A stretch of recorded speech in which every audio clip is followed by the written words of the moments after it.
ராகவ் பயங்கர டென்ஷனாக வராரு. வந்து அப்படியே படுத்துட்ருக்காரு. அபி பார்க்குறாங்க. பார்த்தோன்னே யோசிக்கிறாங்க.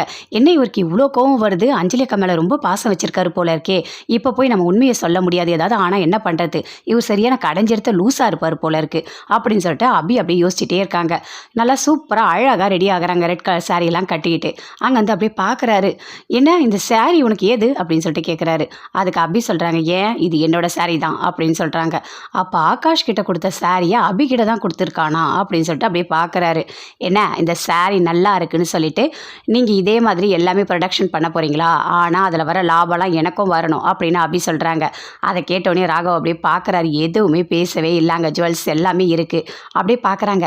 என்ன இது இவ்வளோ நகைலாம் என்னால் போட முடியாது, என்னோடய செயினே எனக்கு போதும் அப்படின்னு அபி சொல்கிறாங்க. எடுத்து போட்டுக்கோ, பாட்டி மனசு கஷ்டப்படும் அப்படின்னு சொல்லிட்டு ராகவ் சொல்கிறாரு. அதை செயின் அப்படியே எடுத்து போடுறாங்க. போடும் போது அப்படி சரியாக போடவே வரல. ரொம்ப கஷ்டப்படுறாங்க. ராகவ் பார்க்குறாரு. இங்கே பார்த்துட்டே இருக்கீங்க, எனக்கு ரொம்ப கஷ்டமாக இருக்குல்ல, பின்னாடி போட முடியல, கொஞ்சம் போட்டு விடுங்க அப்படின்னு சொல்லிட்டு அபி சொல்கிறாங்க. அதே மாதிரி ராகவும் போட்டு விடுறாரு. போட்டு விடும்போது அப்படியே அபி கிட்ட வராரு. ரெண்டு பேருமே சேர்ந்து அப்படியே ரொமான்ஸ் அப்படியே பார்த்துட்ருக்காங்க. சூப்பராக அழகாக ரெடி ஆகுறாங்க. அனு அங்கேருந்து ஆகாஷ் வராரு. வந்து பார்க்குறாரு.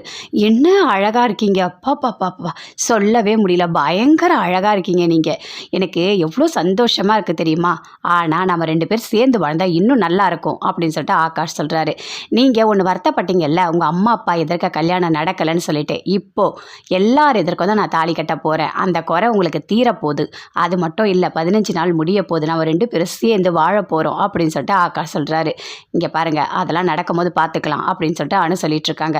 அப்படியே கன்னத்தில் கையை வச்சு ரொம்ப அழகாக பேசிகிட்டு இருக்காரு. செம்ம அழக, நீங்கள் என்ன சொல்கிறதுனே தெரியல. ஆனால் ஒன்றே ஒன்று மிஸ் ஆகுது, கொஞ்சம் அழகாக சிரிச்சிங்கன்னா நல்லாயிருக்கும் அப்படின்னு சொல்லிட்டு ஆகாஷ் சொல்கிறாரு. அப்படியே சிரிக்கிறாங்க. சூப்பர், நல்லா இருக்குது அப்படின்னு சொல்லிட்டு இருக்காங்க. முரளி அப்படியே பேசிகிட்டே இருக்காரு சுந்தரி கிட்ட. இங்கே பாருங்கள், நாளைக்கு மட்டும் கண்டிப்பாக இந்த கல்யாணம் நடக்கவே கூடாது. அந்த ராகவ் அபி கழுத்தில் தாலி கட்டவே நான் விட மாட்டேன் அப்படின்னு முரளி சொல்கிறாரு. என்ன பண்ண போகிறேன், நான் என்ன பண்ண போகிறேன் நீங்கள் பாருங்க அப்படின்னு சொல்கிறாரு. சரி பார்க்கலாம் அப்படின்னு சொல்லிட்டு எல்லாருமே சேர்ந்து போகிறாங்க. அங்கே எல்லா ஃபங்க்ஷனும் எல்லாமே நல்லா பண்ணிகிட்டு இருக்காங்க. பண்ணிகிட்டே இருக்கும்போது முரளி பேசுகிறாரு.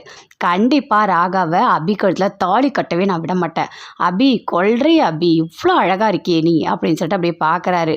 அப்போ சுந்தரி சொல்கிறாங்க, நானே பிளான் பண்ணேன் எப்படியாவது நெஞ்சு வலிய மாதிரி நடிக்கலாம் அப்படின்னு சொல்லிட்டு. அத்தை, அதை நீங்கள் பண்ணியிருக்கலாம்ல அப்படின்னு சொல்லிட்டு முரளி சொல்கிறாரு.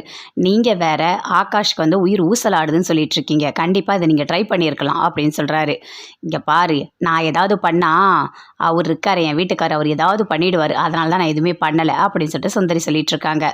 ரெண்டு பேருமே பேசிகிட்டே இருக்கும்போது அப்படியே அபியோட அத்தை பார்க்குறாங்க. பார்த்தோன்னே, என்ன ஏதோ பேசிகிட்டு இருக்கீங்க போல இருக்கு, எனக்கு சரியாக கேட்கல அப்படின்னு சொல்கிறாங்க. நாங்களாம் எதுவுமே பேசலை அப்படின்னு சொல்லிட்டு இருக்காங்க சுந்தரி.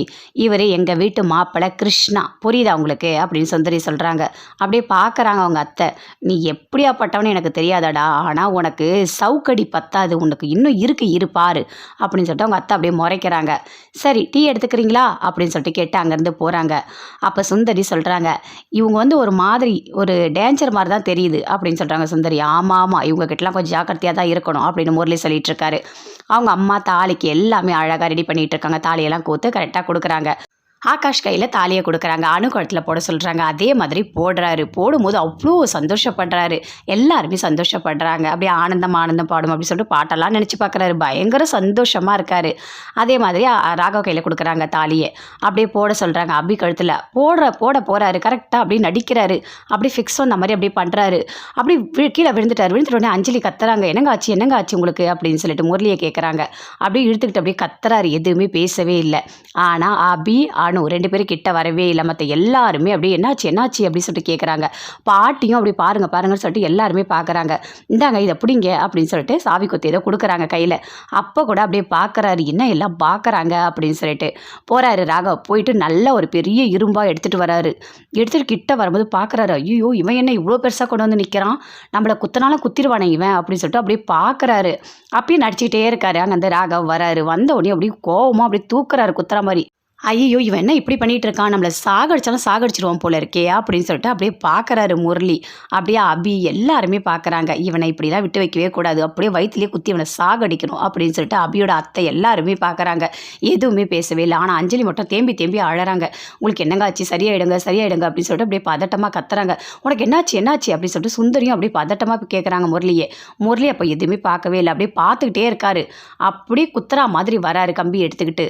ஐயய்யோ! இவன் என்ன பண்ண போறான்? அப்படின்னு சொல்லிட்டு முரளி அப்படியே பயங்கரமா ஷாக் ஆகுறாரு. அப்படியே பார்க்குறாரு.